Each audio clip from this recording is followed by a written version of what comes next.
Elite Group వారి Ixora 2.5, 3 and 3.5 BHK ultra luxurious apartments JNTU Hyderabad. మరిన్ని వివరాలకి ఈ కింద నంబర్ని సంప్రదించండి. నా పేరు వర్ష రాంబాబు. మాది భద్రాద్రి కొత్తగూడెం జిల్లా బూరగంపాడు మండలం మోరంపల్లి గ్రామ పంచాయతీలో ఇక్కడ ధాన్యం కొనుగోలు కేంద్రాన్ని సొసైటీ వారు ఏర్పాటు చేశారు. నాకు టోకెన్ ఇచ్చి 17వ తారీఖు ఇచ్చారండి. అప్పటి నుంచి నా బస్తాలు ఇవ్వట్లేదు, ఏమి ఇవ్వట్లేదు. 2 సార్లు వర్షం వచ్చి తడిసిపోయిన ధాన్యం మళ్ళీ మొలకలు ఎత్తున్నాయి. కనీసం అధికారులు దీన్ని స్పందించట్లేదండి. కనీసం స్పందించి మాకు న్యాయం చేయాలని కోరుకుంటున్నామండి.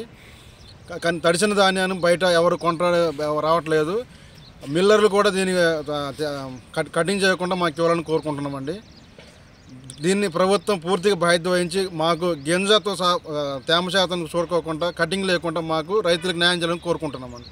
భద్రాద్రి కొత్తగూడెం జిల్లా బురుగుంపాడు మండలము మోరంపల్లి బంజర్లో సొసైటీ మార్కెట్ యార్డు చేయడం జరిగింది. నేను 9వ తారీఖు కోసా వరి, 17వ తారీఖు శాతమే వచ్చిందని చెప్పి కూపన్ రాపిచ్చారు. 17వ తారీఖు యాడికి దోలాను. యాడికి దోలిన కానించి బస్తాలు లేవు, లారీలు రావట్లేదు, బస్తాలు లేవు, లారీలు రావట్లేదు. ఈ 2 ముచ్చట్లే. వచ్చిన తర్వాత కూడా బస్తాలు వచ్చినాక ఇస్తున్నారు. కొంతమందికి ఇస్తారు, కొంతమందికి ఇవ్వట్లేదు. నేను మొన్న జిల్లా కలెక్టర్ గారు ఇక్కడికి వచ్చేటప్పుడు మేము కూడా ఆపుదాం అనుకున్నాము, కానీ ఆపలేకపోయాను.